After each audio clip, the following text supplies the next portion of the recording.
We are now recording for everyone. Okay, so your faces are on and you're being known. Known to Yahuwah. You're putting your foot forward for Yahuwah. So we're going to have our little traditional greeting everybody. So if everybody wants to open up your cameras and say hello, Shabbat Shalom to everyone on here. Shabbat Shalom. Shalom, everybody. Shalom. Blessing. Love y'all. Excellent. Oh, there's Martin and Carol too. Excellent. Good to see you. Yeah. Okay, I guess we need to get going here because of our time limitations. So Charlene, if you want to bring up your screen and we can get going. I've got it recording already. And so anytime you're ready to go, Charlene, Yahuwah bless you. Can you see my screen? Yes, we can. I just wonder how slow it's going to be this morning.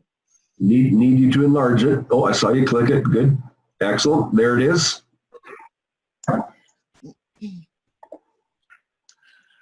Okay, this is going to be part 2 of the Last Supper, as you all know, if you were here last week. And it is part 2 of 2. There are no more parts. So what is the Last Supper in the Gospel account when Yahushua was with his disciples on that last night before he gave himself for a sacrifice? And like I said, there is part 1, part 2. Last week we looked at the different kinds of bread that were at the supper table, trying to determine what was what. And we found out that there was 2 types of bread at that supper table, but only the unleavened bread was used to represent Yahushua's body, and that the leavened bread was actually given to Judas. So part 2 today is going to be the controversy over this date. Was the Last Supper on Abib 13 or was it on Abib 14? And the question has come up so much. Was the Last Supper actually the Passover meal? I've heard this said a lot of times, and then the confusion of, well, when do we celebrate this Last Supper in today's time? So the question is, what was the day and the month date of this Last Supper? Remember, we've looked at day and date quite a bit in the past, and they are different. And the question is between the 13th and the 14th. Well, because there was leavened bread present the evening of the Last Supper, that alone, everyone, disqualifies the supper as the Passover meal eaten on the 14th. There's just no way. Right from that alone, there is no way. But that's just one witness, and we should look at John 13:1 as well. And this is a little bit of a review from last week. We'll have some review here. I always think that John 13:1 should settle the question. And this is what it reads. Now before the feast of Passover, when Yahushua knew that his hour was come, that he should depart out of the world unto the Father. So verse 1 is very, very plain and clear that this timing of this feast was, Last Supper was before the Feast of Passover, which is always on the 14th day of the month, the Passover meal. So just by that alone, logic demands that the betrayal of Yahushua has to happen before his sacrifice on the cross. And in verse 2, John goes on to tell us what happened next. He says, and supper being ended. That's when the devil had put himself into the heart of Judas Iscariot to betray Yahushua. So even verse 2, John shows that the Last Supper took place on the same night that Judas Iscariot betrayed Yahushua. That should be really clear as well. But you know what? Lots of people are saying, well, if this wasn't on the 14th, then when was it?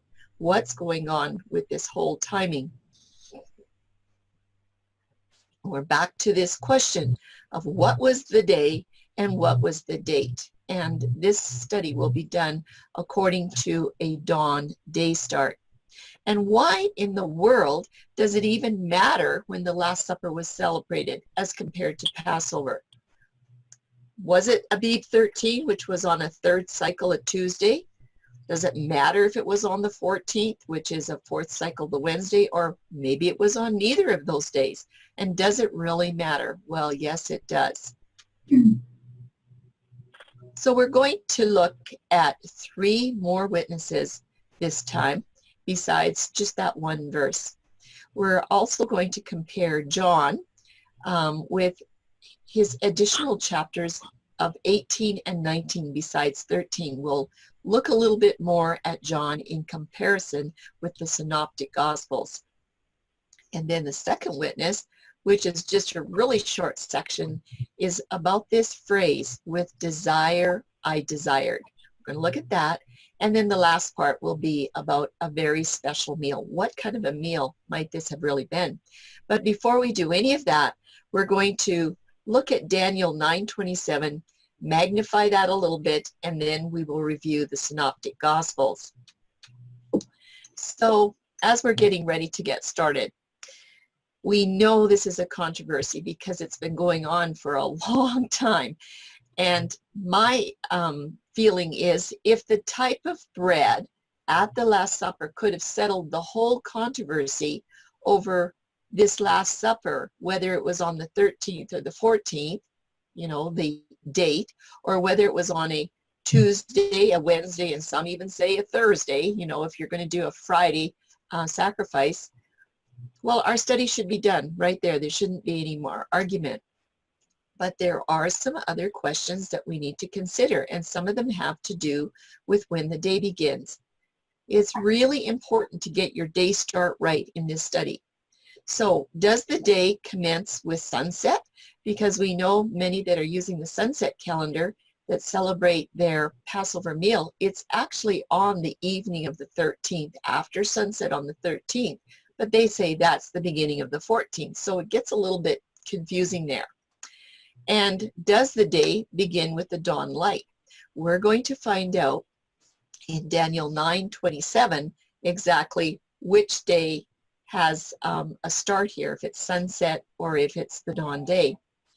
And then this question: is the Passover meal ever eaten about 21 hours in advance of the Passover sacrifice? It's just like, how can you eat the meal on the evening and then the sacrifice is the next day in the afternoon? Like, how does that work? And that's an important question as well. But the argument is this: if the Passover meal is eaten before the Passover sacrifice takes place, that does not align with Exodus 12 anymore. It's not a Torah instruction. So those are just things that would settle this controversy right from the very beginning. And there is lots of conflicting opinions out there. I'm just going to name a few, but I want to see what you think about these different opinions. If you would give it a thumbs up or a thumbs down. Number 1, Matthew, Mark, and Luke record the Last Supper was eaten on the last night of Yahushua's life. Well, I'm going to say that's a thumbs up. Absolutely. That was the last night of his life. Number 2, most people tend to believe that Matthew, Mark, and Luke record the Last Supper is the same as the Passover meal. Well, I'm going to give a thumbs up that most people believe that. But everybody, I'm going to do a thumbs down that the Last Supper is not the Passover meal. They are not the same thing in the gospel account. Why? Because John is the one that clearly shows that the Last Supper occurred before the Passover feast. And just like we learned in the part 1 of the study, it was John that had to give clarity to what was happening with the bread, if it was leavened or unleavened. So John, he gets a check mark. He's always the one that helps us out to solve these puzzles and riddles and secrets. Okay. Is there a way to reconcile all of these differing opinions? Well, I think there is, and we should consider some facts first. I truly believe that the gospel writers would have followed the Torah. And when it tells us in Exodus 12:6 that the Passover lambs were killed between the evenings on Abib 14, that's exactly what they would have believed. And we did a whole study on that, between the evenings, that phrase there. But the Jews have traditionally interpreted between the evenings to mean only in the afternoon. Okay, we did a big study on that, and I would say most of the Jews traditionally interpret it that way. But anyway, there's a little bit of a discrepancy there between them and Torah. But at the time of Yahusha, we know that the priests were sacrificing the Passover lambs in the late afternoon of Abib 14. Josephus writes to us in the Wars of the Jews, and he records that there were many Passover lambs that were slaughtered. We're going to look at his quote on the next slide, but he says there were many slaughtered from the 9th to the 11th hour. And this is according to dawn day reckoning, by the way. Josephus is talking about this 9th hour from the beginning of dawn in the morning, not from sunset the night before. But if you're going to look on your Roman clock today, that would be understood as between 3 and 5 o'clock in the afternoon. So why don't we go ahead and read this quote from Josephus. Now remember, he's just a historian. He just is writing down what he is seeing, what he's observed, just recording what is happening. So these high priests, upon the coming of their feast, which is called the Passover, when they slay their sacrifices, here we are, for the 9th hour to the 11th, but so that a company not less than 10 belong to every sacrifice, and he says many of us are 20 in a company, we found this number of sacrifices was 256,500. That's a big number, which upon the allowance of no more than 10 that feast together, he just said, do the math, that's going to amount to 2,700,200 persons that were pure and holy. Well, he's got 200, it should be 500. But anyway, pure and holy. So that is a lot of people that are there for the Passover sacrifice in Jerusalem. And you can just imagine trying to make your way, find your lamb, and just shoulder to shoulder people. It just must have been a lot of activity. So let's compare Josephus' quote to what Daniel has to say in chapter 9:27, because this is a prophecy of the Messiah when you're going to find him. It is also a prophecy that has 3 applications. So, and then this application about the midst of the week is a literal 70 weeks during the ministry of Yahusha, and there is a 3rd application for the very end of time. So this particular verse, we are going to apply it to Yahusha's ministry. This is not a symbolic prophetic utterance right now. This is a literal one, a prophetic literal one. He says, and he shall confirm the covenant. This is Yahusha. He shall confirm the covenant, really important, with many for 1 week. And in the midst of the week, he shall cause the sacrifice and the oblations to cease. So we just have a very simple chart here about this week, and it's all according to the dawn day start. So we have our marker there that dawn starts in the morning. I didn't put all the markers in, but I just want you to do the count. We're just going to count to 3.5. We need to find the middle of the week, which we know is 3.5. So right there is the midst of the week. A Rev is the 4th cycle in the midst of the week. That's where you'll find it. It's not going to be at 9 o'clock in the morning. It's not going to be at noon, and it's not going to be at 9 o'clock at night. The midst of the week is around the dusk twilight. So you need to keep that information in mind. As we go through the rest of the Gospels, we're going to see this chart. I've enlarged the middle day of the week because there's going to be a lot of activity that we will see in those hours. It is a prophetic account from Daniel, and it is worth considering. This in the midst of the week is when all of these wonderful things are going to happen. So on the fourth cycle, we have our day starting with dawn. We know that Yahushua was on the cross at the 3rd hour, or 9 o'clock in the morning, and then it was at the 6th hour that it became dark for 3 hours. Josephus told us that the sacrifices were completed by the 11th hour, so that's around 5 o'clock in the afternoon on our watches. And then we want to remember that this is all according to the day start, and that Abib is the one that marks the midst of the week. On the 12th hour, this is when this prophecy is fulfilled in Daniel 9:27. And then after the Abib, you have your night season, and then you have your dawn day that starts your Feast of Unleavened Bread, and of course the rest of your week. So basically the midst of the week is going to be count 3.5 from cycle number 1, and you're going to land at Abib on the 4th cycle. It will be approximately 6 o'clock in the afternoon. What about Yahushua at this time, at the midst of the week? What was his condition? Well, could you say he was a divine corpse at that point in time? Yes, you know, at that moment of sunset, that 12th hour, this sacrifice of Yahushua was completely terminated. Yes, he died in the afternoon at the 9th hour, but he is still up there on that tree. It was at Abib, or at the dusk twilight, when Joseph of Arimathea went and requested and removed his emaciated body from the tree.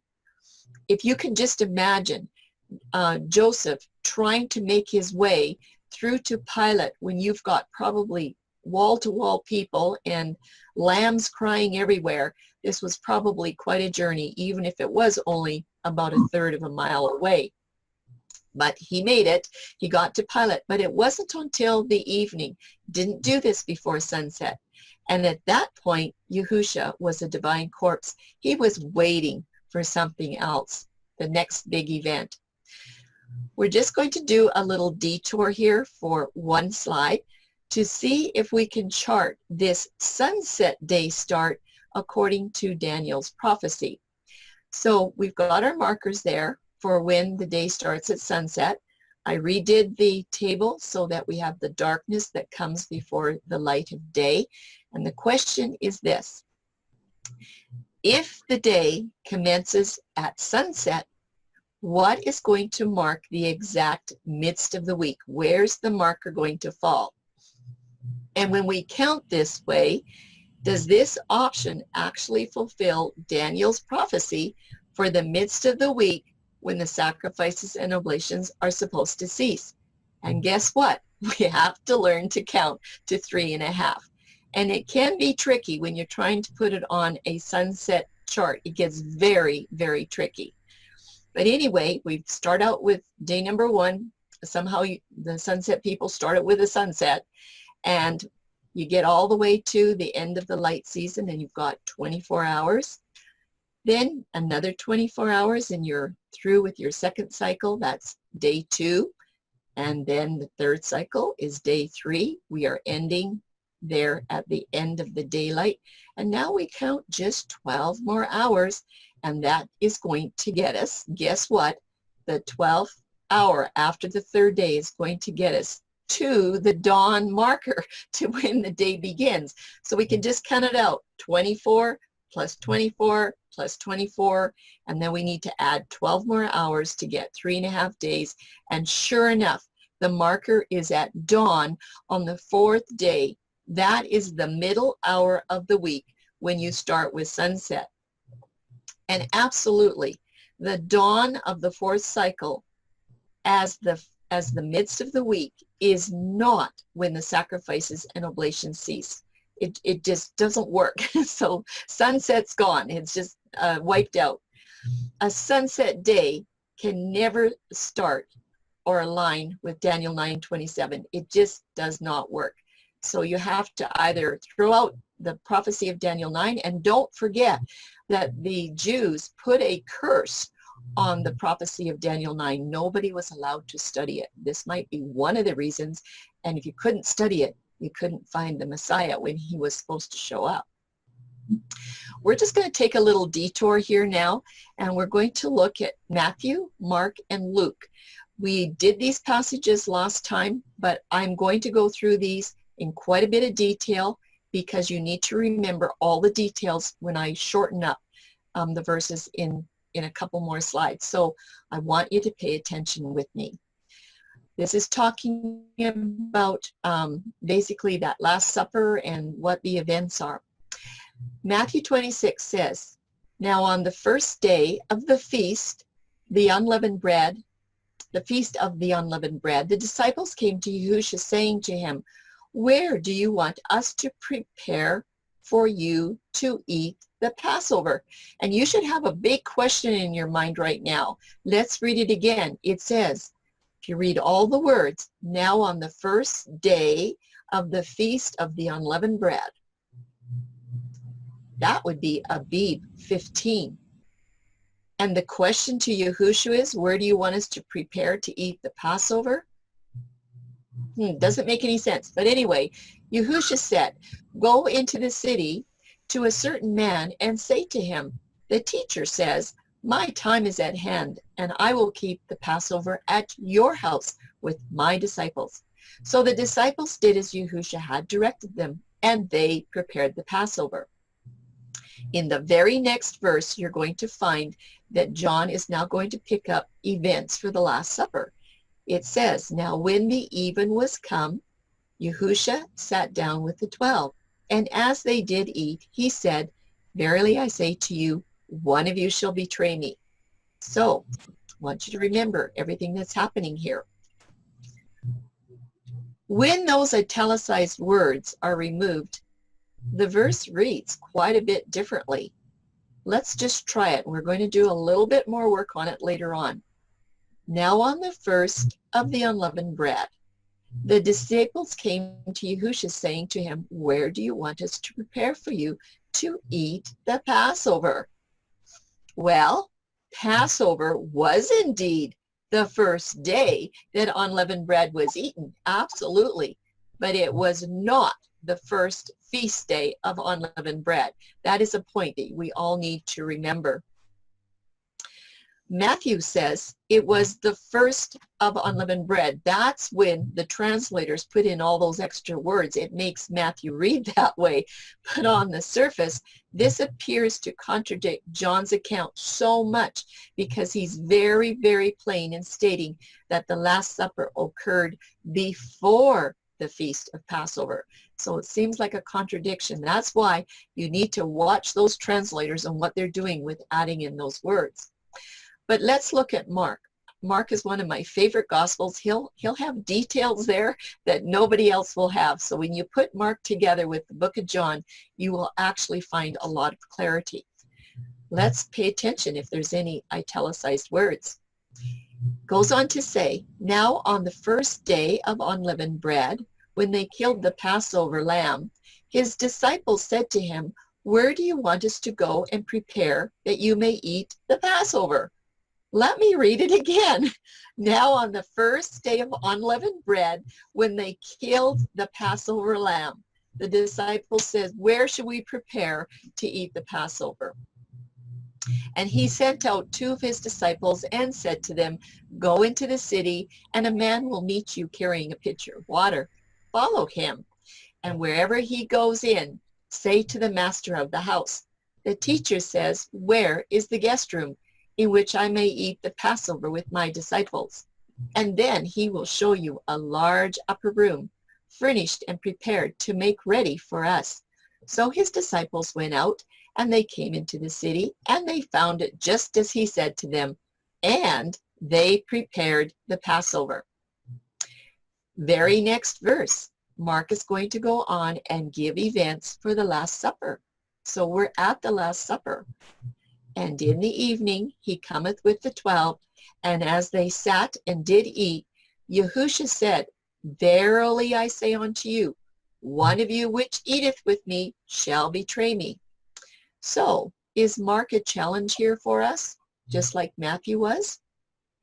Well, maybe we should take a look at Luke. Maybe Luke will help us out in chapter 22. This is what Luke has to say. Then came the day of unleavened bread, when the Passover must be killed. And he, which is Yahusha, sent Peter and John, saying, Go and prepare the Passover for us, that we may eat.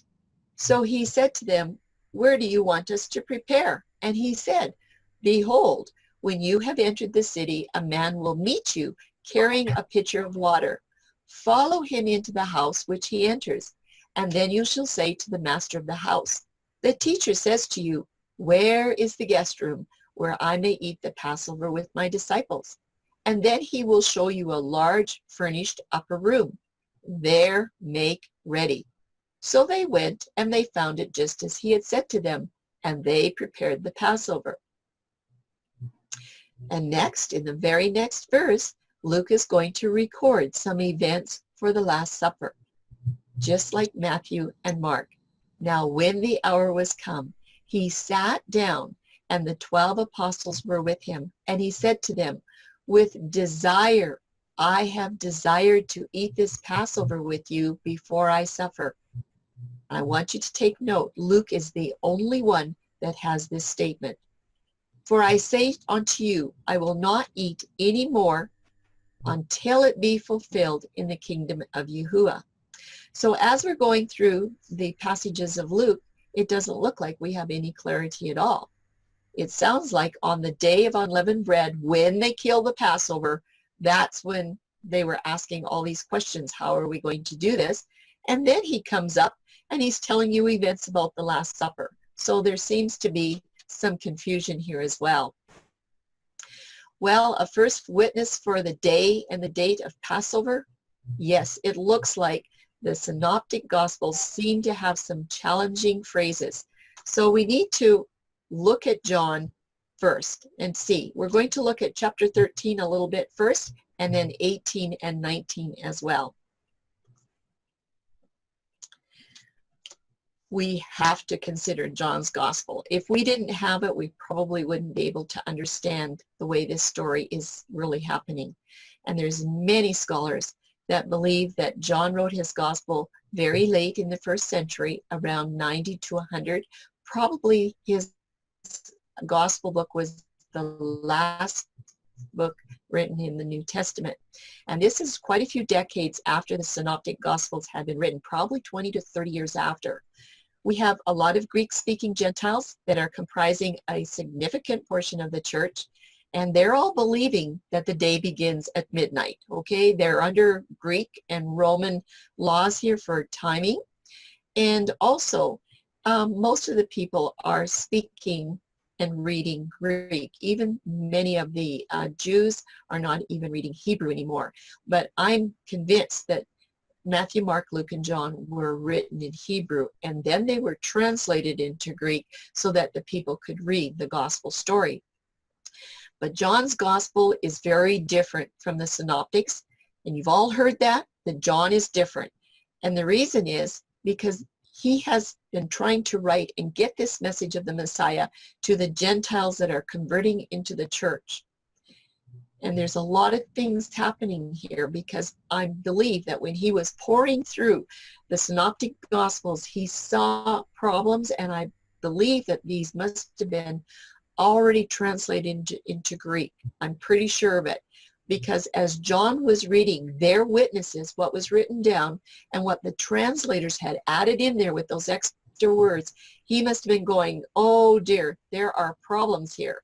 If people read this, they are going to get the wrong idea. So he has to go in and he has to write his gospel to take care of all the errors that the translators had sort of inserted in there and make sure that everything was going to turn out right. So we need to review a little bit of John's account on this portion in chapter 13. And we did this last week, but we will do it again today. Verse number 1 is so important. now before the feast of the Passover. John makes it really clear right up front. This is all happening. Everything that I'm going to write here after this is all before the Passover. When Yahusha knew that his hour was come, that he should depart out of this world unto the Father, having loved his own which were in the world, he loved them unto the end. And then verse 2, John goes on to say, and supper being ended. Remember, this is all before the feast of the Passover. He's saying the supper being ended. He doesn't talk about the first sitting at the supper table when the bread and the wine were given. He doesn't say anything about that. He's talking about when the supper is over. The devil having now put into the heart of Judas Iscariot, Simon's son, to betray him. Yahusha, knowing that the Father had given all things into his hands, and that he was come from Yahuwah and is going to go unto Yahuwah, he rises up from supper, and he laid aside his garments, and he took a towel and girded himself. That supper is the first sitting at the table where he gave them the unleavened bread and the unleavened wine to represent his body and his blood. Then he got up from the supper table, and it says, after that, he poured water into a basin and began to wash the disciples' feet, all 12 of them, and to wipe them with the towel wherewith he was girded. But there's a lot of other details that we need to note as well. A lot of that was in last week's study. Again, I'm emphasizing for about the third or fourth time already, verse 1. John is very plainly stating the timing that this was before the feast of the Passover, which always is on the 14th day of the first month. I'm just going to put in a little tidbit here. When you're reading the Gospels really carefully, you're going to find that there was 2 different calendars. There was the Jews' calendar, and their 14th day of the month is not this 14th day of the month, okay? So we're not going to go into detail about that. But on Yahusha's calendar, it's always the 14th day of his month. And logic demands that the betrayal of Yahusha has to occur before the sacrifice on the cross. Can't be any other way. Then in verse 2, John shows that the Last Supper took place on the very same night that Judas Iscariot betrayed Yahusha. He's got it all in order there, no problem. But it sounds a little bit different than the Synoptic Gospels, and this is where the confusion comes in. So I just want to go over these details. It's a review for those that didn't see part 2 or part 1. The Passover meal is also known as the Feast of Unleavened Bread, because the command to eat unleavened bread at that evening meal is on the 14th. You could not have leaven on that table. So the Passover meal can be known as a Feast of Unleavened Bread. It's exactly what it was. The term Passover Festival can also include the feast days of unleavened bread, and there's 7 of them from the 15th to the 21st. And there was to be no leavened bread during those days whatsoever. But you have to remember that the day commences in the morning at dawn, not with sunset. If you get that mixed up, you're going to have problems with these dates. So John's timing of the Last Supper is very interesting. It's obviously referring to the night of Abib 13. The Synoptic Gospels do not have the same clarity in some areas, as we've already seen. But John goes on to reiterate several times that all of these events took place before Passover Day. And clearly, we all know that the Passover meal traditionally eaten on the evening of Abib 14, that had not been observed yet according to the rest of the Jewish world over there. Why? Here's the reason, and I already told you. The Passover lamb can only be eaten after the Passover sacrifice is slain, it's bled, it's skinned, and it's roasted. And then you can eat the Passover lamb. You can celebrate with the Passover meal. Can't do it before you have the sacrifice. So by default alone, that Passover meal could not have been observed by the Messiah on Abib 13 or with his disciples or any of the Jews. The Passover meal was going to be the next day if they were going to eat it. And then John goes on to say with verse 21, he follows through with events of the Last Supper. When Yahushua had said thus, he was troubled in spirit and testified and said, Verily, verily, I say unto you, that one of you shall betray me. And Yahushua answered, I had to skip a couple verses there. You'll put the story together. Yahushua answered, He it is to whom I shall give a sop when I have dipped it, because all the disciples were saying, Who is it? Who is it? Is it I? And he said, Whoever I give the sop to. And when he dipped the sop, he gave it to Judas Iscariot, the son of Simon. And after the sop, Satan entered into him, and then said Yahushua, That thou doest, do quickly. These events can only occur on the night season of Abib 13, the day before the Passover. Following the first and second sitting at the supper table, there's no way that this supper could have been the Passover meal. Just have to read it. And then I like this part. In verses 28, 29, and 30 of John 13, Now no man at the table knew for what intent he spake this unto him. Nobody knew what was going on. And it says, For some of them thought, because Judas had the bag, that Yahushua had said to him, Buy things that we have need of against the feast, or that he should give something to the poor. That's what they thought, Yahushua said. He then, having received the sop, went out immediately. And John says it was night. That's what it was, night of the 13th. And once Judas had left, Yahushua then goes on to give his last words to the remaining 11 disciples. He still has a lot of things to teach them.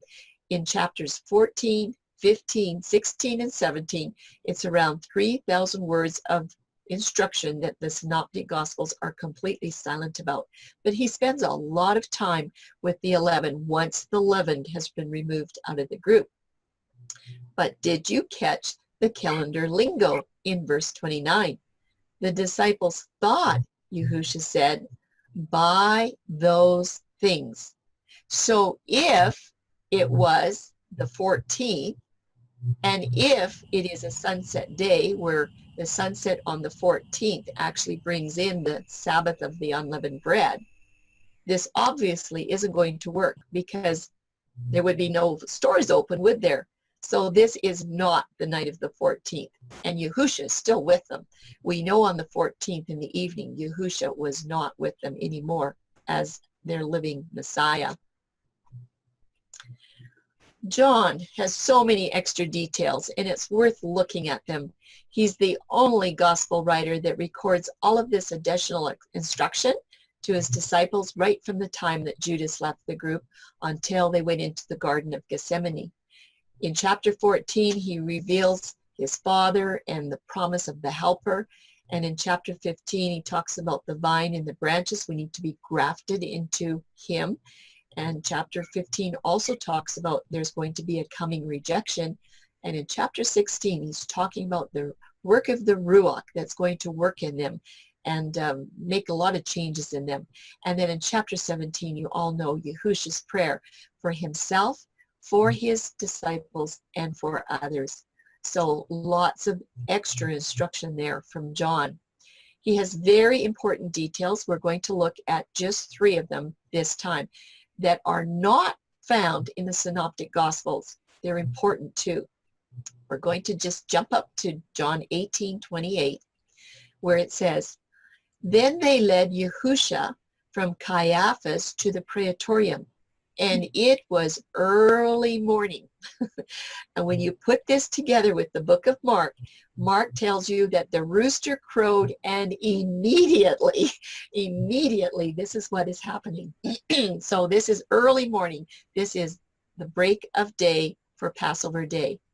But they, this is the accusers, They themselves did not go into the praetorium lest they should be defiled, but that they might eat the Passover. Now they're thinking ahead because they don't want to be defiled. Passover for them is going to be the next day or starting that night at sunset on their lunar calendar. That's why they don't want to get defiled, because then they're going to be disqualified from eating the Passover meal. So this phrase, the early morning, this is in context of the Passover day. John records all of the Passion events with Roman reckoning of time, and we all know that that day begins at midnight. Therefore, this is interesting. When he says early morning, is actually correct for the dawn calendar, for a sunset day start calendar, and also for the Roman reckoning of time, because for all three of those types of calendars, morning is only in one spot. So I find that interesting too, that he records early morning. And notice, nobody has eaten a Passover meal yet. It hasn't happened. Well, that's John chapter 18. There are two verses in chapter 19 that we want to look at. We're doing three altogether. John 19:14 is really important. This is what he says. Now, it was the preparation of the Passover. And about the sixth hour, okay, we're reckoning our time from midnight. So midnight, add 6 hours, and you're going to be where? At about the sixth hour, Pilate said to the Jews, behold your king. Remember, this is very early in the morning. So this is approximately 6 o'clock in the morning, according to Roman time. But it would be the first hour, according to the dawn day start. This is really an important verse. Because remember that the Synoptic Gospels also talk about a sixth hour. They all talk about a third hour, a sixth hour, and a ninth hour. And all three of them tell you that at the sixth hour was when Yahushua on the cross, everything went dark for 3 hours, pitch dark. So they're talking about a dawn day. But when John talks about the sixth hour, he's saying at the sixth hour of Roman time, this is right in the morning, exactly when Passover day is beginning. So he's giving you some extra details. Let's look at John 19:31. Therefore, because it was the preparation, this is Yahushua's day of the 14th, because it was the preparation that the body should not remain on the cross on the Sabbath, for that Sabbath was a high day, the Jews asked Pilate that their legs might be broken and that they might be taken away. John is the only gospel writer that says anything about this term, the high Sabbath. Nobody else mentions it, and he tells you exactly where it belongs. The high Sabbath only happens one time a year. It is the first annual feast Sabbath of the year. Of course, that would be the first Sabbath of unleavened bread. And there is absolutely no indication in any of the Gospels, and especially in John, that a high Sabbath has to include 2 Sabbaths on one day. That's what I was taught, that a high Sabbath is when the Feast of Unleavened Bread lands on the weekly Sabbath, then that day is called a high Sabbath. Or if the first day of the Feast of Tabernacles falls on a weekly Sabbath, that day is called a high Sabbath. No, he is telling you that the first day of unleavened bread, that first Sabbath of the year, first annual feast Sabbath, that is the high Sabbath, and there's only one. That makes a difference too in how we understand the calendar. So John has a lot of clarity with details. As you can see, John is going to point out repeatedly that the Last Supper, the betrayal of Judas, Yahushua's arrest, and the beginning of his trials, everything happened before the Passover cycle of Abib 14. Don't forget, this is Yahushua's calendar, okay? So, bottom line, the Last Supper also has to occur on the day before the Passover. In John 19:31, he shows with so much clarity that the day following the Passover preparation day, that was the annual high Sabbath. That was the first day of unleavened bread, and it was always on the 15th of the month. So don't forget, a high Sabbath is not an annual Sabbath falling on the same day as the weekly Sabbath. And of course, Yahuwah commanded the Israelites to observe this high Sabbath every year. It was a very, very special day. Let's look at this high Sabbath observance from the Book of the Covenant in Exodus 12, verses 16 and 17. On the first day, there shall be a holy convocation. The context of this verse is the 15th day of the month. That's why I have it in brackets. On the first day, there shall be a holy convocation. And on the seventh day, there shall be a holy convocation for you. No manner of work shall be done on them, except that which everyone must eat. That only may be prepared by you. So there is a little extra instruction here. Remember in Exodus 16 with the quail and the manna, Moses said, no cooking on the Sabbath day. Do everything on the preparation day, no cooking. But here you can prepare something that you need to eat on this high Sabbath. Verse 17, it says, so you shall observe the feast of unleavened bread, for on this same day I have brought your armies out of the land of Egypt. He wants you to remember it. You shall observe this day throughout your generations as an everlasting ordinance. But it's also found in the book of the law after Exodus 24:11. In Leviticus 23, it says, and on the 15th day of the month is the feast of unleavened bread to Yahuwah. 7 days you must eat unleavened bread. On the first day you shall have a holy convocation. You shall do no customary work on it. So we have instructions from Book of the Covenant and instructions from Book of the Law. But let's get back to some gospel comparisons. As we noted in John 18:28 and 19:24, he's very, very specific about that Passover day on the 14th, that it begins in the morning and it does not begin at sunset on Abib 13. And he's specific about having that Passover meal begin in the evening of the 14th. And by the way, that doesn't start the unleavened bread for the Abib 15. Sunset at the 14th doesn't start anything. It's still Passover preparation day. But there can be, and there seems to be, a lot of confusion in the writings of Matthew, Mark, and Luke over this issue right here. So now we're going to review the accounts of this event recorded by Matthew, Mark, and Luke in the Synoptic Gospels, and we're going to compare them to John's version. And you need to take note of the italicized words which are added in by the translators. And I'm not going to be reading the whole passages. We already did that, so I'll be extracting that. I just hope you remember. All of these Synoptic Gospels can be tricky, and they can make it sound like the Passover preparations were carried out on the first day of the unleavened bread festival. It can sound that way. We know that the translators are usually up to something. So here's something to think about. Was that day when they killed the Passover also the day when unleavened bread was eaten for the very first time? That's when unleavened bread was eaten for the first time, was on Passover day. So was that day when they killed the Passover day? Or, everybody, was that day the first day of the unleavened bread festival? Remember, it kind of looked like that when we read some of the synoptics. Well, let's go and read the synoptics again.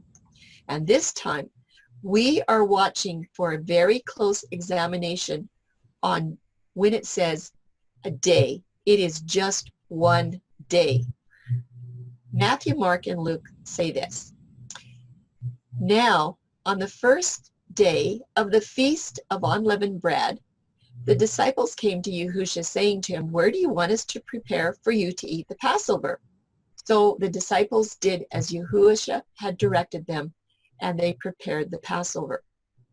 We've read that before. This is what Mark, we're not going to read the events that follow with the Last Supper, just reading out these little pieces here. Mark says, now on the first day of unleavened bread, when they killed the Passover, his disciples said to him, where do you want us to go and prepare that you may eat the Passover? Well, let's look at what Luke has to say. Let's review it one more time. In Luke 22:7, then came the day of unleavened bread, when the Passover must be killed. And he sent Peter and John, saying, go and prepare the Passover for us, that we may eat. And they said to him, where do you want us to prepare? So they went and they found it just as he had said, and they prepared the Passover. Remember, after all of these verses in these Gospels, it tells you about the Last Supper, okay? But here, if you just look at these scriptures without looking at the rest of it, it looks like something's happening on a different day. I say, what is going on? Let's remember that all of them said it was just one day. It was singular. They didn't say days of, it was just one day. That's important too. Again, it just sounds like the Passover preparations were taking place on the day of the festival of unleavened bread. Something just sometimes doesn't make sense.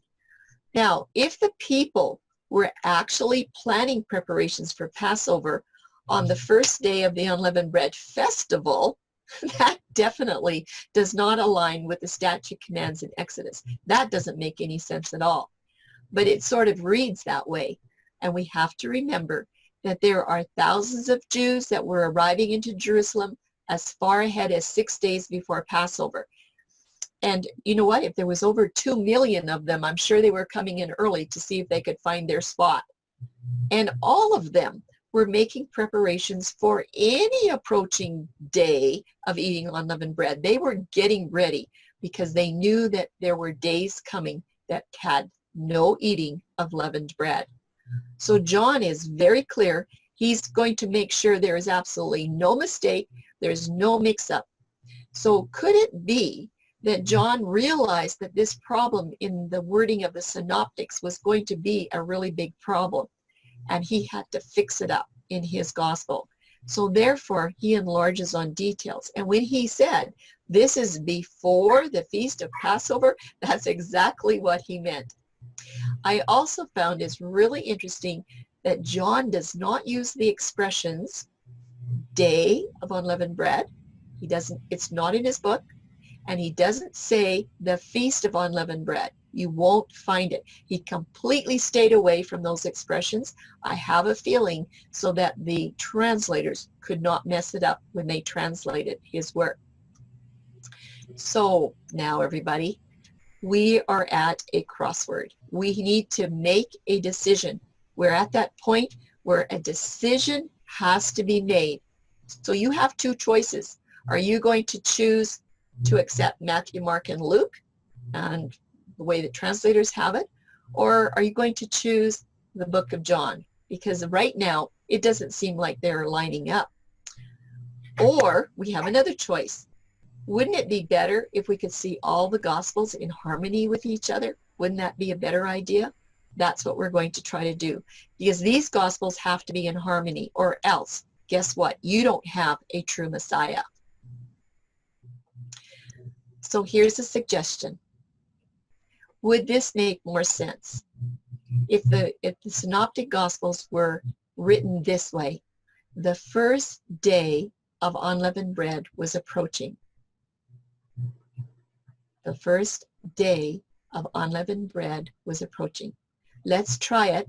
We're going to take out the italicized words. We're going to just leave them out because they were added in there. And we're going to put in was approaching according to what the context is from John. Matthew 26. Now, as the first of the unleavened bread day was approaching, the disciples came to Yahushua, saying to him, where do you want for us to prepare for you to eat the Passover? Does that sound a little better? Let's do it one more time. Now, as the first of the unleavened bread day was approaching, the disciples came to Yahushua saying, where shall we prepare the Passover? Let's look at Mark and see what Mark has to say. In Mark 14, verse 12, now, as the first day of unleavened bread, when they killed the Passover, was approaching. And then where do you want us to go to prepare to eat the Passover? That's what he would have said after that. Luke 22, verse 7. What about Luke? He says, then, as the day of unleavened bread, when the Passover must be killed, was approaching. As the day of unleavened bread, when the Passover must be killed, was approaching, the disciples came to Yahushua saying, where do you want us to prepare for you to eat the Passover? Well, you know what? Passover was really the first day of eating unleavened bread, and it was approaching. And that was supposed to be the day when the Passover was killed, the Passover sacrifice. So the events in all three of these synoptic gospels can now be understood as taking place before that Last Supper, which it happened exactly on time. So you had your Last Supper, and first of all, let me back up. They asked Yahushua, where shall we go to prepare? Because they knew the day of unleavened bread was approaching. And he said, you go find this room. And then they had the Last Supper, and everything falls into lineup.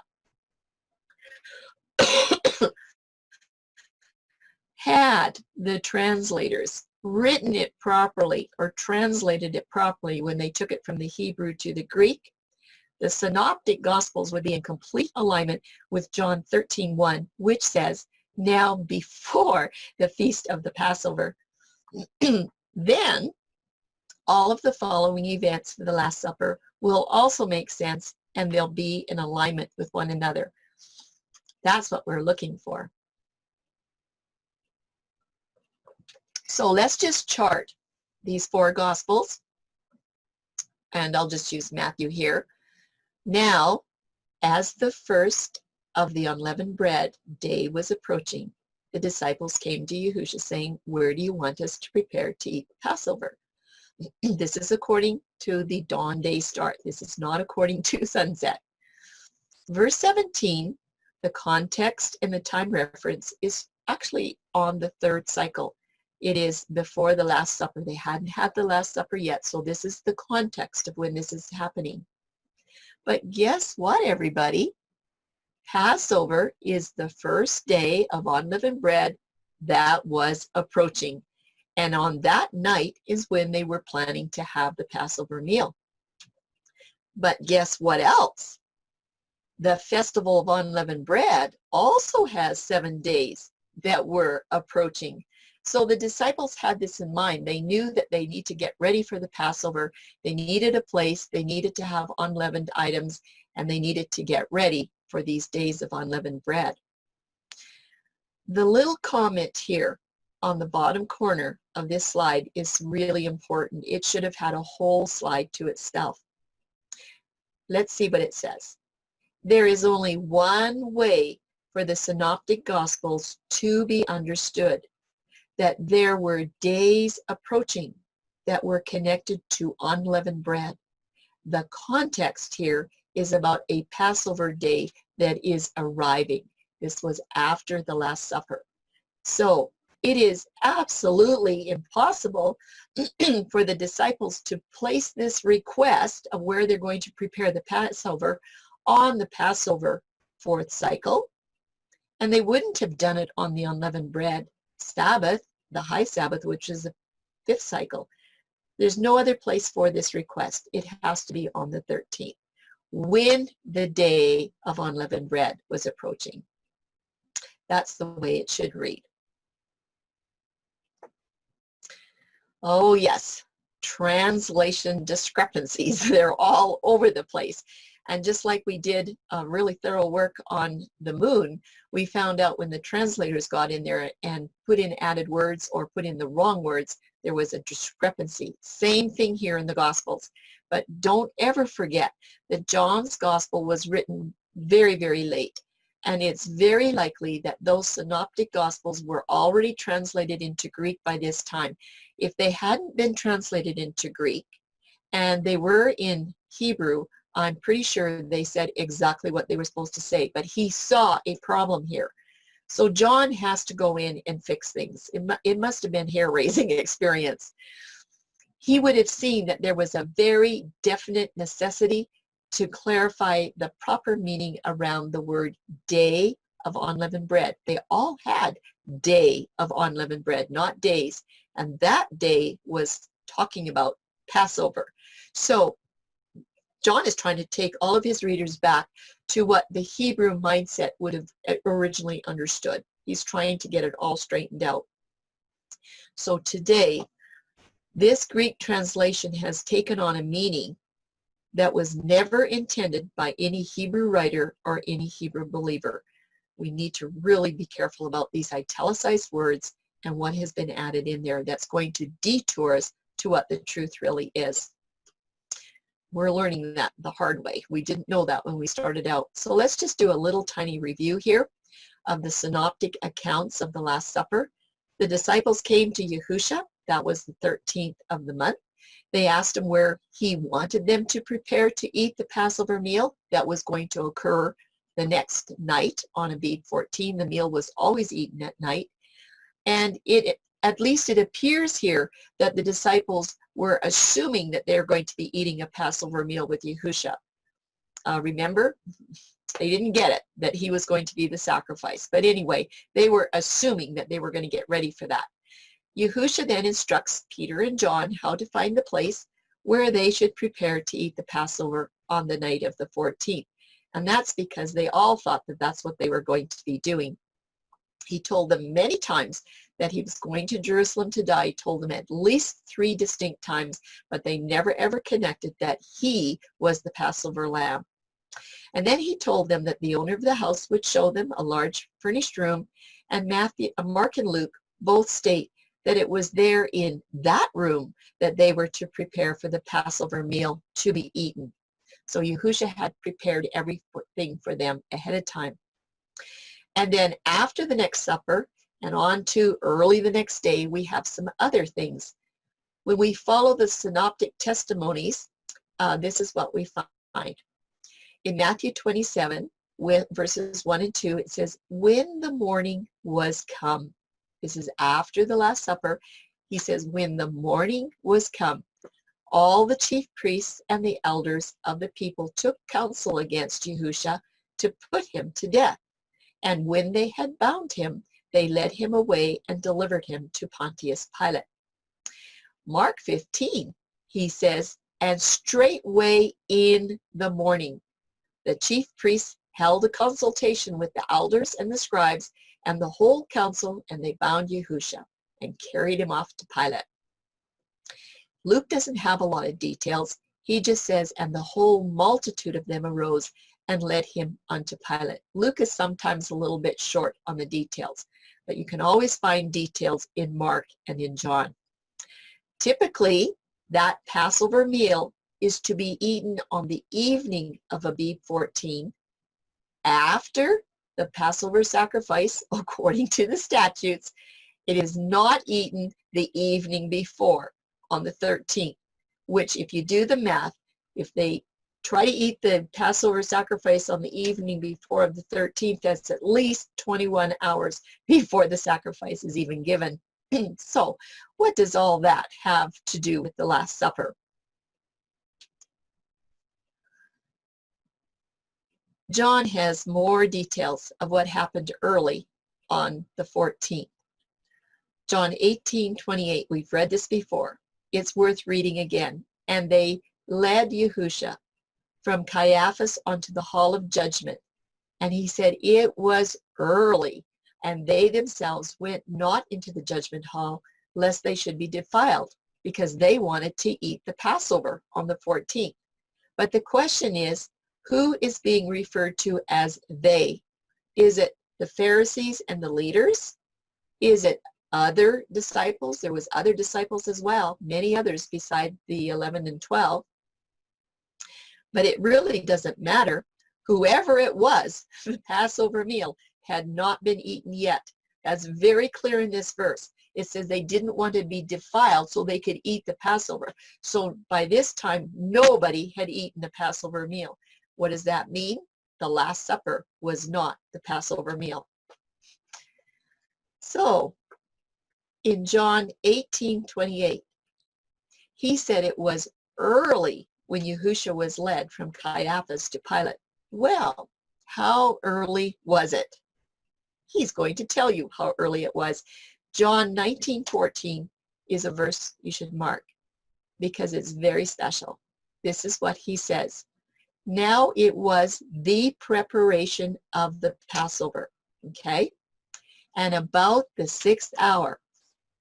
This is around 6 o'clock in the morning, and it's already the preparation of the Passover, so we know this is at dawning. This is the very time that Passover is beginning, as at the dawning of the day. And this is when Pilate said to the Jews, behold your king. So John is telling us exactly when this early is, exactly what the hour is. He's very, very specific. His timing is about 12 hours after the Last Supper, and it's at least another 12 hours to where the Passover meal would be eaten if it was going to be eaten that day. So he's very specific on all of this. Note the synoptic gospels. Matthew and Mark record that Yahushua was led to Pilate early in the morning, marking the Passover of Abib 14. And Matthew and Mark, along with Luke, they also, all three of them record that at the 6th hour is when the sky became darkened and it was hiding our sacrificial Messiah. They all tell you from the 6th hour to the 9th hour that it was dark. That was from noon to 3 o'clock in the afternoon. So when you put that all together with John and his 6th hour being early in the morning, everything is synchronized, just beautiful in the Gospels. It's just amazing when you start looking what you can find. Now that the Gospels have been aligned where it seems they did not agree, we should look at a place where they all agree about the 12 hours, and this is after the Last Supper. And the topic here is, do the Gospel writers agree that a new day begins with sunset or in the morning? And this is one place where there is absolutely no discrepancy. It's really, really clear. So we want to look and see, where do these Gospels agree? We'll read the scriptures and then we're going to put it onto a chart. All of these events that I'm going to read in these 4 testimonies, they all come after the Last Supper. And remember, typically the Passover meal is not eaten until the evening of the 14th. But we all know by that time Yahushua had laid down his life. And this is what Matthew 27 says. When the even was come, there came a rich man of Arimathea named Joseph, who also himself was Yahushua's disciple. And he went to Pilate and begged the body of Yahushua. This is really important. And Tim's going to help me with the next verse in Mark. But I want to say something here first in Matthew. He says, when the even was come, that is after sunset, that's when Joseph went and begged the body of Yahushua. It wasn't before. It wasn't at 3 o'clock in the afternoon. So right here, Matthew is telling you that there's no way that Yahushua could be in the tomb with the stone sealed before it, because Yahushua didn't even go to Pilate until after sunset. And then I'm going to read Mark, and Tim has some comments too. This is my favorite verse. Mark will always shine. It says, and now when the even was come, because it was the preparation, that is the day before the Sabbath. And in John, we're going to find out it was the high Sabbath. He says that is the day before the high Sabbath of the 15th. That's when Joseph of Arimathea, an honorable counselor, came, and that's when he went in boldly to Pilate and craved the body of Yahushua. And I know Tim has something to say about this verse. Yeah, thank you, Charlene. This verse, in my opinion, is probably the most powerful verse in the New Testament to prove dawn to dawn, or the dawn start of the day. It is loaded with information. It says here, when the even was come, that is the twilight after the sunset. And what does Mark say? After the sunset had passed, it was the preparation. He names it clearly. It was the preparation. The sunset did not change the day at this time either. And it was the preparation. And again, just to be sure that we know exactly what he's talking about, Mark says it was the preparation before the Sabbath. It is so clear that the dawn starts the day here. This verse has a lot of depth behind it. It's an incredible verse. Thank you.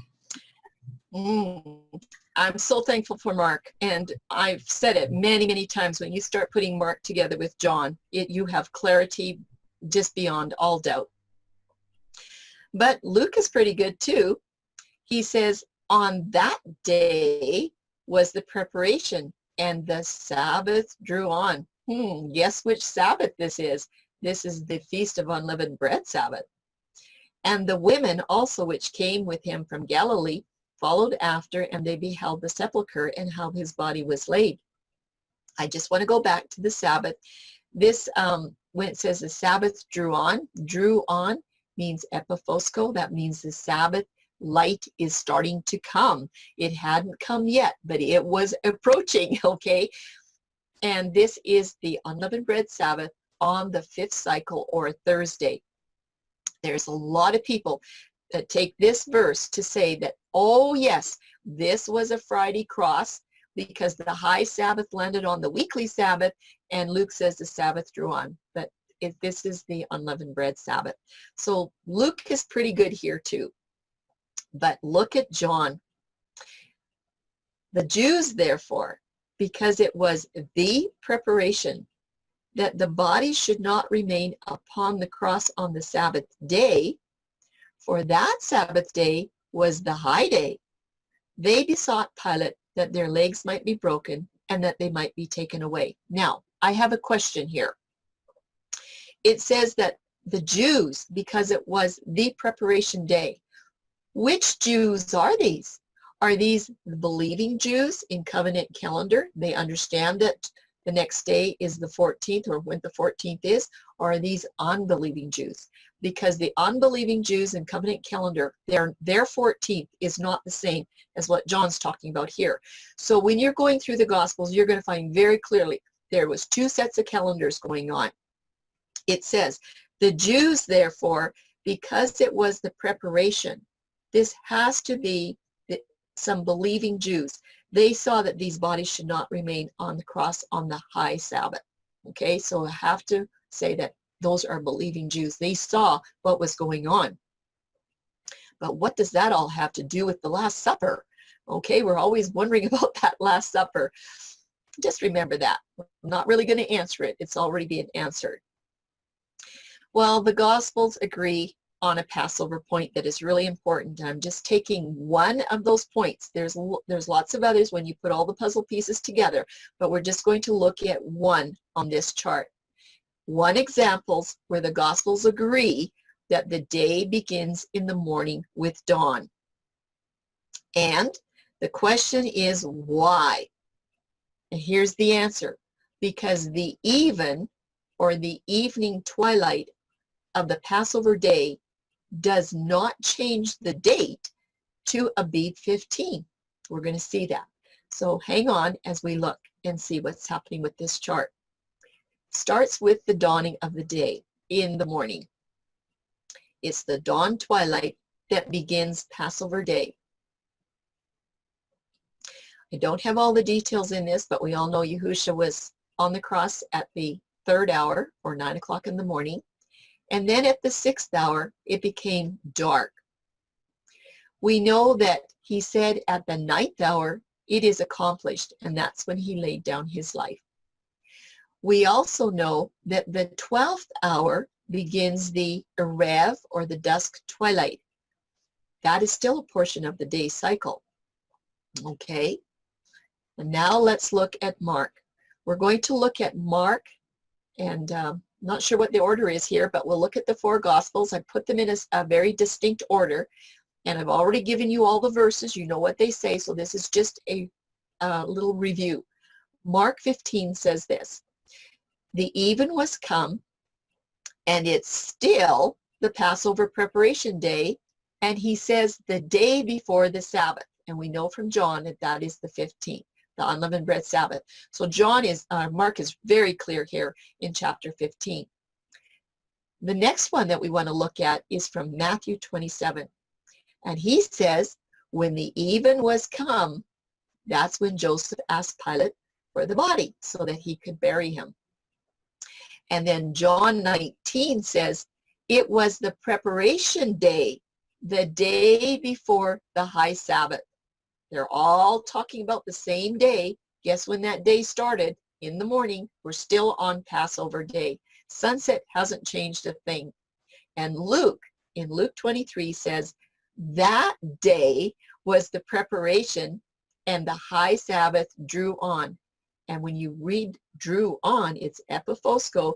He's saying the high Sabbath is drawing, it's approaching, the light is coming. And they knew that they had to get out of there before the Sabbath, because that was a holy convocation. They weren't supposed to be there anymore. So we have all four Gospels right on the same page with this very important event. And what happens at dawning of the 15th? Well, that's unleavened bread. It's a Sabbath after all of these events. And of course, the burial of Yahusha was during that night season. They worked really hard to get him buried according to the custom of the Jews. So it's really, really nice to see all these four Gospels come together on this very important point. Right here alone, there's no way that the day begins at sunset. Well, let's compare some other Bible commentators to see if they have anything to say about this meal that is called the Last Supper. Sometimes it's kind of good to poke around and see what others have to say. And if Tim is around, he's going to help me with this slide as well for the next couple of them. But Jacob Neusner, he has some information. In Jacob Neusner's translation of the Jewish Mishnah, we can see why the disciples would have been concerned about preparing for Passover the evening of the 13th, even though the Passover meal isn't going to be eaten until the next night. And in his quote from Peshehem 1:3, please remember that he is writing with the understanding that Passover day on the 14th is going to start on the sunset of the 13th. Tim, can you read the box under his picture, and then I'll let you have the rest of the slide with your microphone on. That would work too. Pesachim is the third tractate of Seder Moed of the Mishnah and of the Talmud. It is concerned mainly with the laws of the Jewish holiday Passover, as well as the Passover lamb offering. Interesting that it says the Jewish holiday of Passover. That's not quite what the scriptures have to say. Anyhow, going to the note, even though Neusner is using the reasoning that Abib 14 begins the evening before, in his context, he is speaking of de-leavening and possibly anointing the chosen room so that it would be clean from all questionable activity in the past. This rented room might have even needed a good spring cleaning. So his idea here of the de-leavening is very applicable to what we're going to be looking at here very soon. Thank you, Charlene. Mm-hmm. And Tim, I want you to carry on with slide 49 here, because this is what it says, and this is what the Jews followed according to their traditions. But just look what he says about how this leaven is supposed to be removed, and see what you think. Jacob Neusner on Pesachim 1 verse 3. R. Judah says, they seek out leaven, number 1, on the night of the 14th, number 2, on the 14th of the morning, and number 3, at the time of removal. And B, and sages say, if one did not seek out leaven on the night of the 14th, that would be after sunset of the 13th in their understanding, he may seek it out when? On the 14th.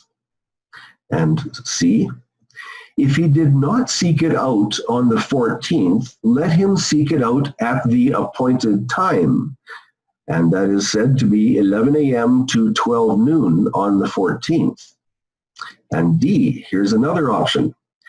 If he did not seek it out at the appointed time, let him seek it out after the appointed time to nightfall. And I find it very interesting that they have all these options for how to remove the leaven. It just seems kind of fluid to me. It seems like they were making up their own rules. Okay, we'll have Tim back at slide 51, but let's look at New Unger's Bible Dictionary, because Unger confirms how the Jews prepared for the observance of the Passover. He says, on the evening of the 13th of Nisan, which until that of the 14th was called the preparation for the Passover, every head of a family searched for and collected by the light of a candle all the leaven. Before beginning the search, he pronounced the following benediction. Blessed art thou, O Lord our God, King of the universe, who has sanctified us with thy commandments and has enjoined us to remove the leaven. And after the search, he said this, whatever leaven remains in my possession, which I cannot see, behold, it is null and accounted as the dust of the earth. So they did the best they could. And if there was any leaven left behind, they just said it was null and void. So we're going to now look at this slide. Tim will help us with it, but it's called prepare the Passover. This expression in the Greek is 2090. It has a very interesting explanation. Tim? With your microphone. Prepare the Passover. What does this phrase really mean? The phrase prepare the Passover, found in Matthew 26:19, Mark 14:16, and Luke 22:13, comes from the Greek phrase hetomaisen, to Pascha. According to Strong's Concordance, the Greek verb root hetoimazo means to make ready, prepare, 1a, to make the necessary preparations and to get everything ready. This is drawn from the Oriental custom of sending persons on before kings on their journeys to level the roads and make them passable. Clearly, one of the reasons the disciples questioned Yahusha about where they were going to eat the Passover meal was because Jewish custom required that the location be prepared by removing the leaven. Mm-hmm. Yes, exactly. Lots of things were happening there. So what does this phrase really mean? Well, the night the Passover meal was eaten, the Israelites followed the command to remove all leaven from their dwelling places. It says in Exodus 12:18, in the first month, on the 14th day of the month, at even, that's at the dusk twilight, you shall eat unleavened bread until the 21st day of the month at even. So just note, unleavened bread was eaten on a total of 8 days. If you count from the 14th to the 21st, and if you have to use your fingers, go and count it out. This is not 7 days. It is 8 days that unleavened bread is actually eaten. And guess what? There was a penalty prescribed if you were going to go and eat leavened bread during the Feast of Unleavened Bread especially. It tells us in Exodus 12:15, for a 7-day period you shall eat matzos, that's unleavened bread, but on the previous day, the preparation day, it says you shall nullify the leaven from your homes. For anyone who eats leavened food, that soul shall be cut off from Israel from the first day to the 7th day. That's the 15th to the 21st. That's from the Stone edition Tanakh. So there was a penalty if you were going to disregard this particular command. And we'll have Tim back here, I think around slide 55. How could the disciples not understand what was going on? They just didn't get it, right? When the disciples were questioning Yahusha about where they were going to eat that Passover meal, the next night on the 14th, they just did not fully understand that his life was already going to be laid down by then. They wouldn't have a living Messiah. He could not eat the Passover lamb because he was destined to be sacrificed as the Passover lamb. But he could have probably tried to tell them again. They just probably wouldn't have believed it. They were just in disbelief, you know, hand over the eyes. Yahusha did not cause them any undue grief. He was just so kind about this. So instead of explaining it all over to them again, that he was going to be in the process of being buried when it was time to eat that Passover lamb, he just simply told his disciples where to prepare to eat the Passover meal. And after all, you all know that's what they wanted to hear. That's all they were thinking about. And they didn't seem to hear or comprehend anything that he had told them already, how many times that he was going up to Jerusalem to die. They just didn't clue in. I guess we wouldn't have either. But Yahusha did use their final meal together on Abib 13 to instruct his disciples one last time before his death. I would just like to say he was with them during this meal. He was not eating it with them, but he was with them. So, Tim, would you like to help us with this slide here and tell us that what else did Yahusha provide for the group? With your mic on. After Judas left the group, Yahusha provided many final instructions to his friends. It's likely the disciples knew they were gathering together on the evening of the 13th to review some teachings or instructions, as was common with a rabbi and his followers before the feast season began. Yahusha did give instructions to be remembered forever after, just as he showed them, which to this day is also a chag. Yes, so we still follow these instructions today because Yahusha gave them very clearly to those 11 disciples. But what else did Yahusha provide? Is it possible that Yahusha provided this Last Supper room as he knew the disciples would have need for it the next day after the Passover, even though they thought that they would be using the room for another purpose? Do you think he had something else in mind? Do you think Yahusha chose this room from one of his believers where he knew that his disciples would be safe from the Jews who are going to be seeking after them? Remember, they were intent on not only killing Yahusha, but they said Lazarus had to go as well. So who would have been next? It would have probably been the 11 disciples. And a question, just a question, is it possible that this is the room where Yahusha met them on the wave sheaf appearance?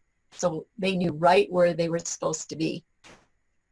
So our first witness, what is this day and date business all about? From Daniel 9:27, we know the crucifixion was on the middle day of the week, the fourth cycle or a Wednesday, and that Last Supper was the day before. So the day of the Last Supper was the third cycle on a Tuesday. There's absolutely no problems there at all. And that means that we now know that Passover is always on the 14th and that the Last Supper was the day before. And what's the date? It's the 13th of the month. That's lots of clarity there. We're trying to figure that out and we're getting there. Let's go into the second witness for this study on which day and which date. It's the phrase, I have desired. With desire, I have desired. And the true intent of this phrase will be examined in Luke 22:15-16. He's the only one that records this.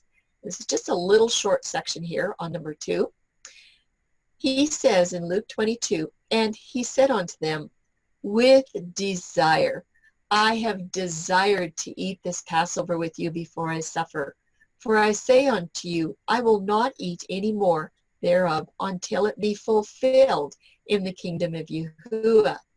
Now, what does this phrase really mean? With fervent desire, I have desired to eat this Passover. There's a lot of passion here. with desire. I have desired. Luke 22:15 has to be used to support the assertion that the Messiah and his disciples ate a meal called the Passover meal. Is that so? Is that what this verse is actually saying? Because that's what lots of people think. But you know what? In this scripture, Yahushua says, with fervent desire, I have desired to eat this Passover with you before I suffer. Tim, can you help me with this next part of this slide? How this Greek phrase is translated? The Greek phrase translated with fervent desire I have desired is epithumia, epithumesa. It literally means with desire I desired. With desire I have desired. Strong's G 1939. Epithumia from G 1937 is a longing, especially for what is forbidden. And I do not believe it's just a longing as in a want. I believe it's in a longing as a serious desire, something that is wanted from the heart. Yes, and as Tim goes on to read slide 61 for us, it's something you want so bad you can taste it. It's just like you would do anything to do that, right? It's just like, I just got to have this. But that was the longing that Yahushua had in his heart. He knew the cross was coming. So Tim, take it away. Epithumia, exegetical dictionary of the New Testament.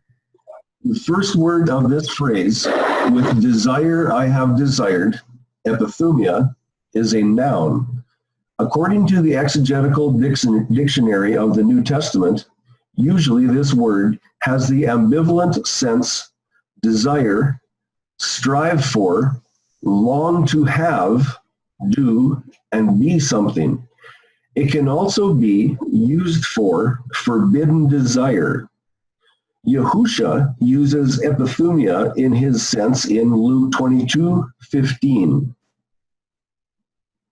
Can you just imagine what that longing was like in his heart? He just wanted so much to be with his disciples. Farrar Fenton has a translation as well. In his Bible translation, I believe that he accurately captures the meaning of Yeshua's words in these verses. This is how he reads it or writes it. And Yahushua said to them, I have longingly desired to eat this Passover with you before my suffering. However, I tell you that I shall not eat of it until it be administered in the kingdom of Yahuwah. That's the Holy Bible in modern English. Do you see the clarity in this verse that the Last Supper is not the Passover? But Yahushua had asked them to prepare the Passover, knowing full well they may not be eating it anyway. And this is just another clarification to show that the Last Supper was not on the 14th. It was only on Abib 13. So, what is the conclusion for this second witness of this desire stuff? The day and the date? Yes, Yahushua's desire to eat the Passover will only be realized in the kingdom in this account. But in the gospel account, the day that he ate this Last Supper was third cycle, and it was on a Tuesday. He was not going to eat it the next day. Therefore, the day and the date of the Last Supper was not the Passover meal on the 14th. The date was Abib the 13th. Second witness. Okay, we're ready to go to the third witness for this study on day and date. It's about a very special meal. Here's the question. Could the last gathering of Yahushua and his disciples have been a very special preparatory meal? Something very special. Tim, would you like to help us with this slide and the next slide to find out what David Stern says? He's a Jewish scholar.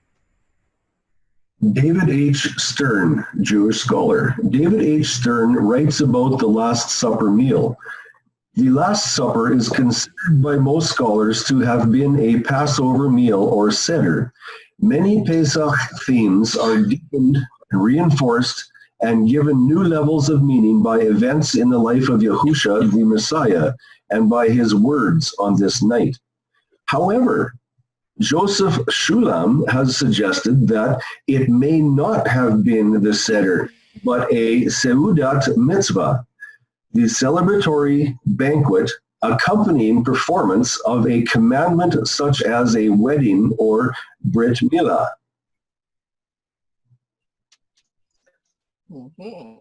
Sounds interesting. So here's some background for his argument. And here is the background for his argument. When a rabbi and his students finish studying a tractate of the Talmud, they celebrate with a Seudat Mitzvah, also called a banquet of completion or graduation. The fast of the firstborn, expressing gratitude for the saving of Israel's firstborn sons from the 10th plague, has been described for the day before Pesach, Nisan 14, and he's referring to the sunset of Nisan 13, at least since Mishnaic times. When it is necessary to eat a Seudat Mitzvah, this takes precedence over a fast. I'm going to read this again. When it is necessary to eat a Seudat Mitzvah, this takes precedence over a fast. And my thought at this time would be, where do we find that in the scriptures? I'll continue. With a modicum of foresight, a rabbi can plan to complete a tractate on Nisan 14. I'm going to read that again. A rabbi can plan to complete a tractate on Nisan 14 and thus avoid having to fast. Very convenient. Doing so is not construed as cheating. I wonder where that's written. And in fact, it has become the custom. Interesting. At the top we read something about the Talmud. Would that be like making up your own rules? And I believe there is a word, fluidity, that can be applied to this. It is a designer program in my thoughts. Thank you, Charlene. Yeah. Where is that in Torah? Anyway, Stern's quote continues. The tradition of the fast of the firstborn dates at least from Mishnaic times. And remember, Yahusha was the firstborn. But Shulam reasons, if it goes back a couple of centuries more to the time of Yeshua, and if the Seudat Mitzvah custom applied in the first century to the completing of any course of study, then Yeshua might have arranged to have himself in his Talmudim finish reading a book of the Tanakh on the 14th. Or, since Yeshua knew he was going to die, he may have regarded it as appropriate to complete his disciples' earthly course of study with a banquet, like a graduation. Then he goes on to say, this solution would also resolve the perceived conflict between John and the Synoptic Gospels over the timing of the Last Supper. So he obviously sees that there was a problem here. There was a conflict, and we've been working through that, on this study. And I'm saying a conflict? No. The Gospels have been solved. We've solved this conflict by looking very carefully at the book of John. So there is no conflict, but he's absolutely thinking there is a conflict. So that's kind of interesting. This could have been a celebratory meal. From the Companion Bible, this is really interesting too. There is a comment on Luke 22:15, and Bullinger states that the Last Supper Yahusha and his disciples ate was not the eating of the lamb, but the, what was it, Tim? How do you say that word properly in Hebrew? With your microphone on. Yeah, that works better. Haggadah. not eating of the lamb, but the Haggadah, or the feast which preceded it. And then he goes on to explain that it follows, therefore, that the Lord being crucified on the preparation day could not have eaten of the Passover lamb, which was not slain until the evening of the 14th of Abib, and that would be in the afternoon. Thus, he goes on to say, it is clear that no Passover lamb could have been eaten at the Last Supper on the previous evening. I give him a great big check mark. And guess what? Bullinger knows Yahuwah's statutes very well. He has it all figured out. So very, very interesting comment there. No lamb at the Last Supper. No lamb at the Last Supper. None of the four Gospels mentions a lamb being eaten at the Last Supper. Well, the time had not come yet to slay the Passover when Messiah and his disciples were together at that last meal. In addition, the verses in Deuteronomy 16 are Torah instructions for the sacrifice of that Passover lamb. And even after the Last Supper, were the disciples still intending to follow through with the Torah guidelines for Passover? Yes, they were. They were still planning to have that Passover meal on the next day. This is what it says in Deuteronomy 16. Verse 2, Thou shalt therefore sacrifice the Passover unto Yahuwah, thy Elohim, of the flock and the herd, in the place which Yahuwah shall choose to place his name there. Verse 5, Thou mayest not sacrifice the Passover within any of thy gates, which Yahuwah thy Elohim giveth thee. Verse 6, But at the place which Yahuwah thy Elohim shall choose to place his name, there thou shalt sacrifice the Passover. So that place was commanded to be Jerusalem. That's where they had to go to sacrifice this lamb. And then it says you can sacrifice it at evening. You can sacrifice it at the going down of the sun, which actually starts at noon. That's where the going down of the sun is. Or you can sacrifice it at the season that they came forth out of Egypt, which was the night. We've done a lot of work on this verse in between the evenings PowerPoints. So there was 3 different times. Basically, Passover sacrifice could have been throughout the whole hours of the 24-hour cycle. At the Last Supper, Yahusha had to show his disciples that there was no more sacrifices that were going to be necessary after this new covenant confirming meal, because that instituted new ordinances. They would understand, but it wasn't going to be that night. They would understand why such a huge change was given there on Abib 13 at that Last Supper, the day before Passover. So Matthew, Mark, and Luke, in comparison to the Gospel of John, you know what? The Synoptic Gospels do not conflict with John's account of the Last Supper when we understand it correctly.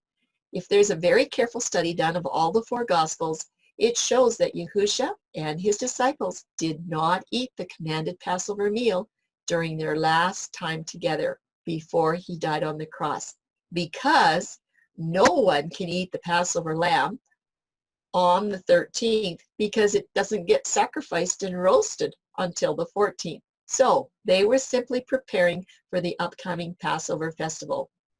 And the disciples were fully intending to partake of that Passover meal the next day on the 14th.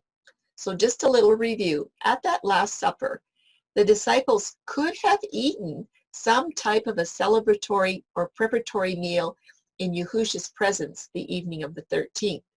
It was at that supper that Yahusha himself, and you know that he's going to be the high priest of the Melchizedek order, that's where he established this new way to celebrate the Passover without a lamb.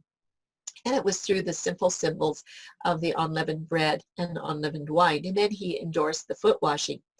But he did not partake of those symbols, and he didn't need to. After that meal and after the foot washing, Yahusha goes back to that table again, and he sits down to instruct his disciples, and he gives another clue that there is a betrayer in the group. Then he says that the betrayer is going to receive the sop.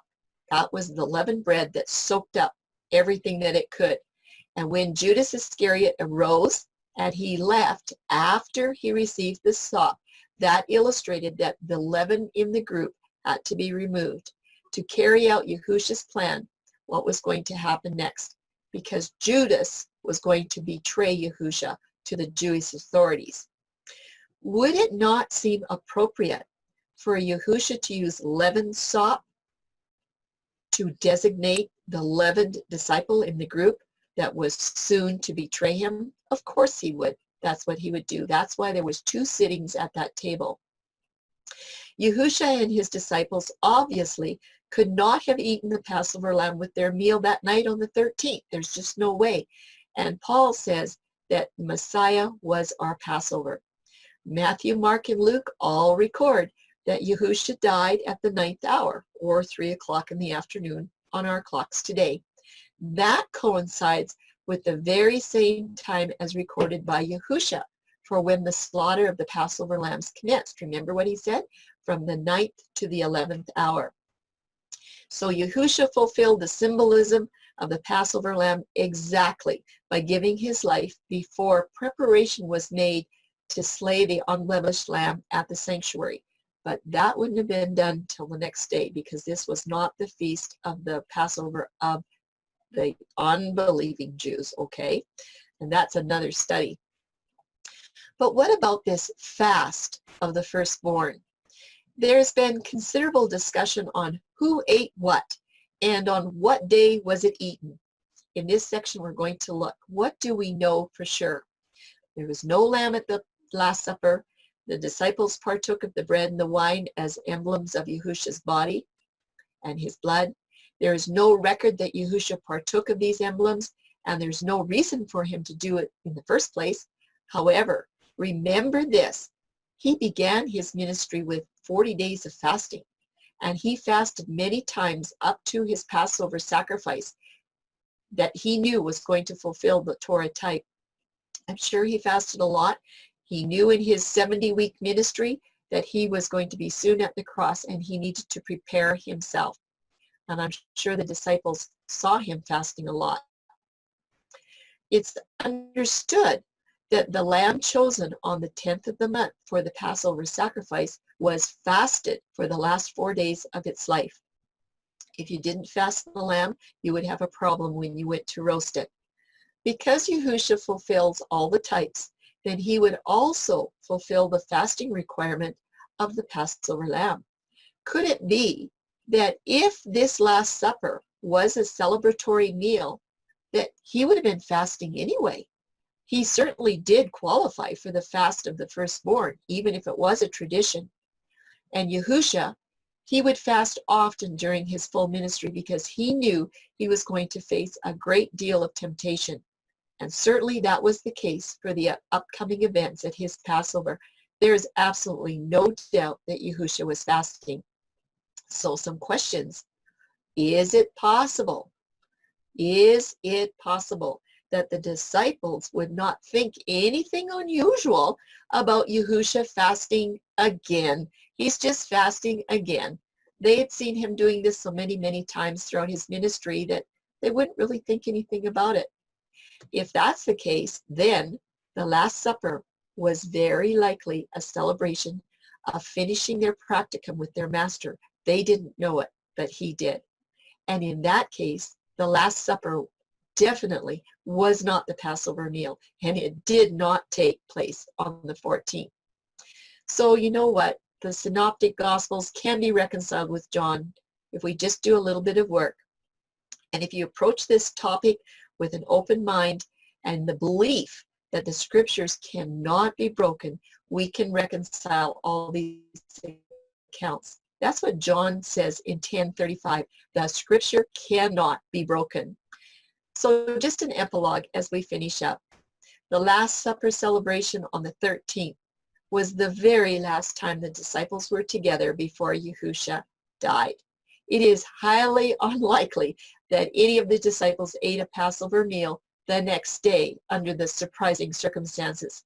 However, there is something they did do, and that was lock themselves behind barred doors for fear of the Jews. In fact, they were still there by the evening of the first day of the week, which was the wave sheaf, as noted by John. Look what he says in chapter 20, verse 19. Then the same day at evening, being the first of the week, when the doors were shut, where the disciples were assembled. Why? For fear of the Jews. Came Yahusha and stood in the midst and saith unto them, Peace be unto you. Same day at evening, first day of the week. So sunset did not change that day to the day after wave sheaf. Even though they missed the Passover meal on Abib 14, we are not told if they actually went and celebrated in the second month, like you could according to the Torah. However, we all know that that option to have a celebration of the second Passover was there. It was provided if the first one was missed.